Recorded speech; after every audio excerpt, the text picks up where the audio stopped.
Salve Deus, salve Jesus Cristo, salve Maria Santíssima, salve o Patriarca São José, salve a Irmandade da Luz. Meus irmãos, vamos falar no próximo domingo a respeito da vida do nosso mestre Irineu, uma síntese da vida dele, porque tem muita coisa para falar, né? Tomaria muito tempo. Mas o mestre Irineu nasceu na sua última encarnação no dia 15 de dezembro de 1890, 2 anos após a abolição da escravidão. Sabemos que a escravidão se estendeu por algum tempo, né, depois dessa abolição no papel. E ele, neto de escravos, né, negro, quando adulto se destacou pela sua estatura proeminente, 1,98 m de altura, calçava 54. Quando criança, aos 10, 11 anos de idade mais ou menos, quando o pai deixou a família, ele teve que ajudar a sua mãe no sustento. Ele era o primogênito de 7 irmãos. E desde cedo ele sonhava com a sua mentora Clara, que dava orientação, chamava a atenção dele nos encontros que ele tinha com ela. Ele não entendia muito bem aquilo, mas foi vivendo, não comentava com as pessoas. E muito cedo, né, teve que trabalhar cedo, e ainda adolescente ele seguiu lá para São Luís do Maranhão. Nasceu em São Francisco Ferreira, uma cidade pequena, e em São Luís ele serviu o exército. E ficou mais ou menos 2 anos, foi para o Pará, em Belém do Pará ele ficou mais ou menos 2 anos também.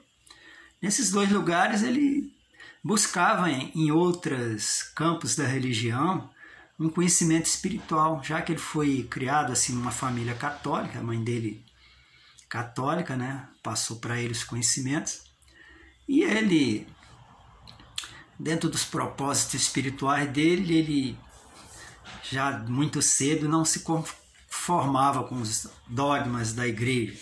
Então ele não se enquadrava naquela doutrina.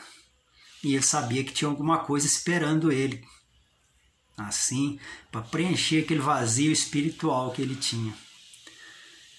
E então, em São Luís, e principalmente no Belém do Pará, ele buscava em alguns centros espíritas alguma coisa que trouxesse conhecimento para ele.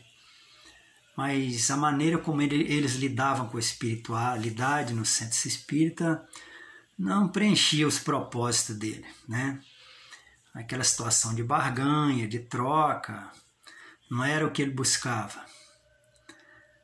E ele, um dia sabendo que um navio ia lá para Seringás, lá na Amazônia, ele se candidatou, se inscreveu, se alistou e seguiu naquele navio para trabalhar lá no Seringás.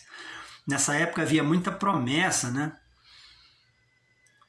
Falsas promessas de que a borracha dava muito dinheiro, mas na realidade quem ganhava dinheiro com a borracha eram os empresários, os donos de terra.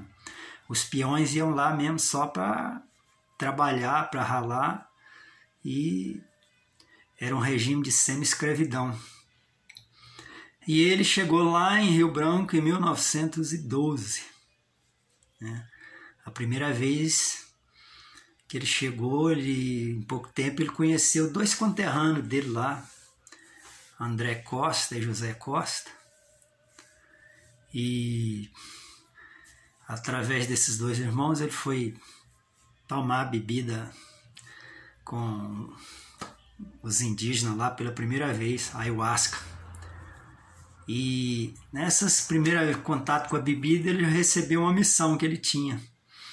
E isso esclareceu um vazio que ele carregava com ele no coração, que ele não sabia o que era. Ele sabia que tinha alguma coisa para acontecer com ele no lado espiritual, mas não sabia o que era.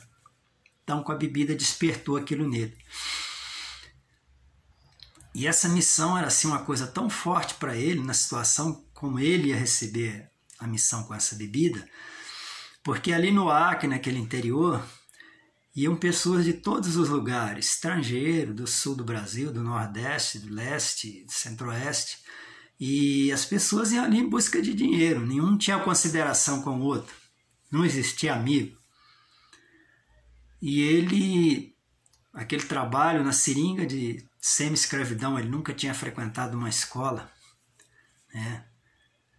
Trabalhou muito, não tinha alternativa.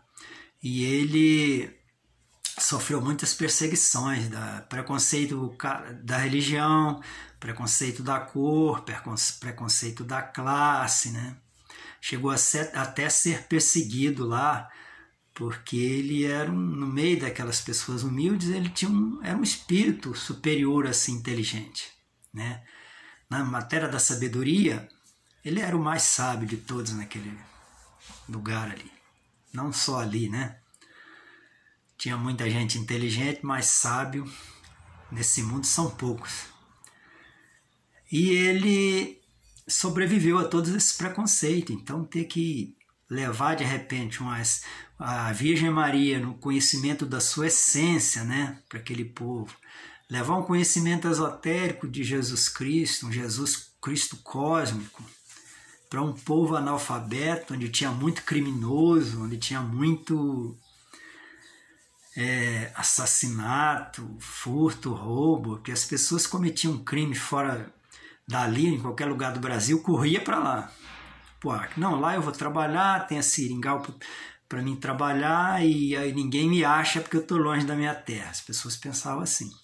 Lá no Rio, nas prisões, quando estavam superlotadas, eles enviavam o cara lá para o Acre e soltava lá. Não era em prisão que ele ficava, não, ficava solto mesmo.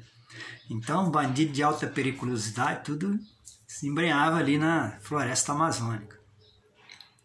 Mestre Irineu teve que lidar com aquilo tudo. Em 1917, ele começou a participar de um centro que atendia, uma espécie de centro espírita mesmo, chamado Centro de Regeneração da Fé, fundado por esses dois irmãos que ele encontrou lá. Mas a perseguição da polícia era tão grande que ele ficou 1 ano e saiu de lá. E assim que ele saiu desse centro, ele entrou numa comissão de limites lá, porque o Brasil tinha anexado o Acre há pouco tempo e precisava de uma guarda ali na fronteira do Acre com Peru, Bolívia. O mestre Irineu se inscreveu e foi aceito nessa comissão. Tudo já organizado no plano espiritual, porque ele seguisse esse caminho, né? Foi para a floresta, ele teve oportunidade de conhecer as ervas medicinais, contato com a cultura indígena, a língua tupi-guarani, contato com os militares, que mais tarde ajudou ele muito quando ele era perseguido, porque lá eles conheciam ele, sabiam o caráter dele, sabiam quem ele era. Então, nas horas de pressão, porque naquela época tudo que vinha do negro, vinha do índio, não prestava. Agora imagina um sujeito levar uma religião onde é um negro que prega aquela religião e trazida lá dos índios, né? A Igreja Católica queria impor as suas crenças em todo mundo nessa época. E o preconceito religioso foi muito forte. Então ele foi muito perseguido pela polícia, a Igreja Católica. O padre é quem mandava na cidade do interior naquela época, né? Como a gente sabe. Então foi muito difícil para ele. E ele arrumou até inimigos lá, porque ele, como um sábio que era, certas coisas ele não aceitava imposição. Porque o trabalho era em regime de escravidão mesmo, né? Como a pessoa chega, igual se faz hoje quando pega escravidão no Brasil, né?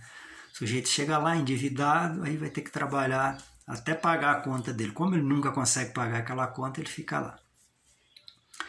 Bom, então o mestre Irineu ficou ali 2 anos, naquela comissão de limite. Ele saiu, foi para Rio Branco. Na primeira semana que ele chegou lá, ele se alistou na polícia, entrou para a carreira militar. E rápido ele passou a cabo, porque ele era muito inteligente e muito disciplinado. E a vida militar gosta muito de pessoas disciplinadas. E ele ficou também por pouco tempo, porque ele já tinha consciência da sua missão. e ele sabia que ele tinha, o exército dele não era aquele. O exército dele era um exército espiritual que ele tinha que conduzir aqui no planeta. E ele deu baixa, deixou tudo, não levou nada, começou do zero a vida dele, sem terra, sem nada.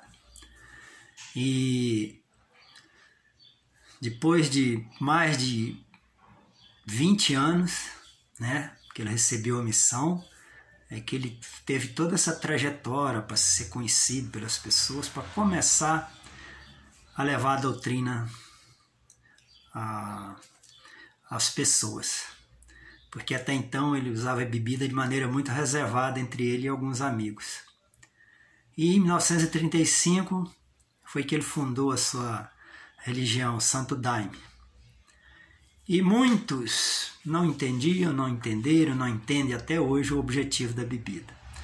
Os poucos que entenderam e que entendem, tiraram e tiram um bom proveito dessa bebida que realmente é sagrada. Então, vamos falar sobre essa trajetória, né? E também falar um pouco da primeira missão do Mestre Irineu aqui na Terra, quando as Américas ainda estavam em formação, quando ele veio para cá com o Império Joranidã, com a missão crística de acolher irmãos aqui neste planeta. E que Deus nos abençoe até lá, que essa semana sejamos todos nós acolhidos pelo nosso Cristo e pela Mãe Santíssima e o Patriarca São José. Beijos a todos.